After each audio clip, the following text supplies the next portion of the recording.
Hi friends, అందరికీ నమస్తే. AP రాష్ట్ర వ్యాప్తంగా అయితే 2 దినాలనైతే ఏపీ ప్రభుత్వం సెలవు దినాలుగా ప్రకటించింది. అవి ఇప్పుడు ఆ 2 రోజులు సెలవు దినాలు ఇస్తారో ఈ వీడియోలో తెలుసుకుందాం. ఫస్ట్ టైం కనుక నా ఛానల్ చూస్తున్నట్లయితే లైక్ చేయండి, సబ్స్క్రైబ్ చేయండి and me friends and family మెంబర్స్కి షేర్ చేయండి. గవర్నమెంట్ నుంచి వచ్చే ఏ చిన్న అప్డేట్ అయినా మిస్ అవ్వకుండా ఉండాలంటే నా ఛానల్ని ఖచ్చితంగా అయితే సబ్స్క్రైబ్ చేసి పెట్టుకోండి.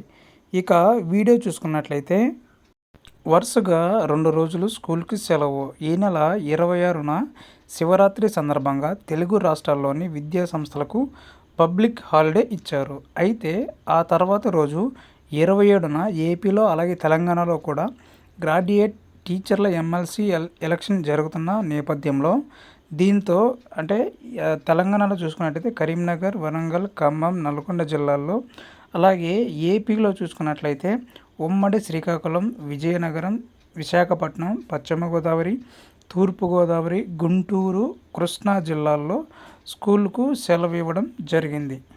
సో ఇది ఫ్రెండ్స్, ఏపీలో చూసుకున్నట్లయితే 26, 27 ఈ రెండు రోజులైతే ప్రభుత్వం అయితే సెలవు దినాలుగా ప్రకటించడం జరిగింది. అవి కూడా కొన్ని జిల్లాల్లో మాత్రమే. సో వీడియో కనుక నచ్చినట్లయితే లైక్ చేయండి, సబ్స్క్రైబ్ చేయండి and me friends and family మెంబర్స్కి షేర్ చేయండి. గవర్నమెంట్ నుంచి వచ్చే ఏ చిన్న అప్డేట్ అయినా మిస్ అవ్వకుండా ఉండాలంటే నా ఛానల్ని ఖచ్చితంగా అయితే సబ్స్క్రైబ్ చేసుకోండి. Thank you for watching.